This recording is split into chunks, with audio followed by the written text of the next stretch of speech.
Well, I wanted to be a tattoo artist since I was 13.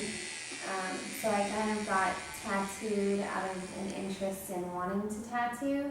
Well, my favorite tattoo would be, well, I kind of see my arms as being, I kind of see all my tattoos as being one tattoo.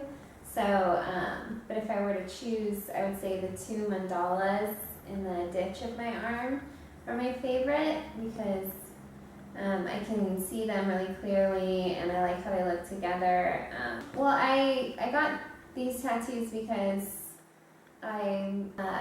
it's just because of my love of art and beauty that I got the tattoo. I like being able to look at something really beautiful all the time. Well, I was always an artistic and creative child, so I knew growing up that, again, art was something that was going to be a part of my life and that I was drawn to. I just kind of sought it out for my own reasons. I, wanted to get tattooed. I thought plain skin was boring. It's a lot nicer to be colorful and have pretty things to look at.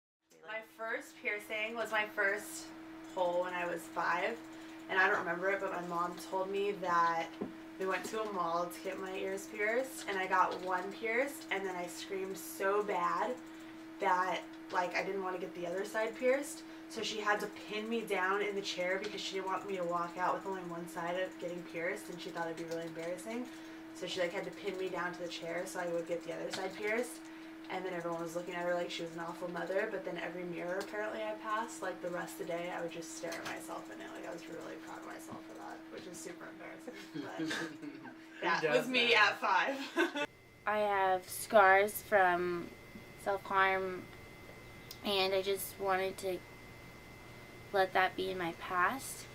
And every time I looked at it, I felt just kind of bad about, bad vibes, kind of guilty. Why did I do that? I never did it for attention, but I just felt like I deserved it. So getting this tattoo, and it's really pretty, makes me, or helped me realize, I never really deserved any of that pain. I just kind of did it because I thought I deserved it. I wasn't allowed to pierce my ears, and one night before a dance, I was at my girlfriend's house getting ready, and I was taught how to do it by one of my classmates. So I put ice on my ear and froze it and got it all numb. Then I grabbed the needle and I supposedly sterilized it, but really wasn't sterilizing it. I just put it in alcohol and then stabbed it through my ears, pulled it out, and stuck an earring in, and that was my first piercing. To the people that judge people that get body modification, I think it's important to, first not judge anyone based off of their appearance, but you don't know what they went through and what compelled them to get tattooed. It could have been something traumatic, or they could be covering up a scar or something. It's really a personal thing, and you don't have to like it, but and you don't have to get tattooed either.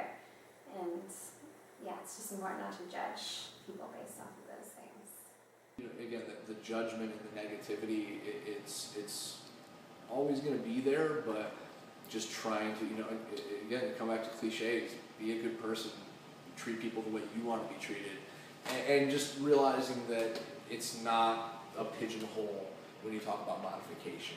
When you really think about it, it's everywhere in society, all levels, people, all walks of life, all incomes, everything are doing and have been for thousands and thousands of years. So this isn't new. It's just a matter of how society's impression of things change. And to try to be positive and to stay open-minded. You don't know what that person's life has been, and choosing to have huge ears and colorful things all over them, and maybe they got some crazy hair, or maybe they want to have tits out here, that might be helping that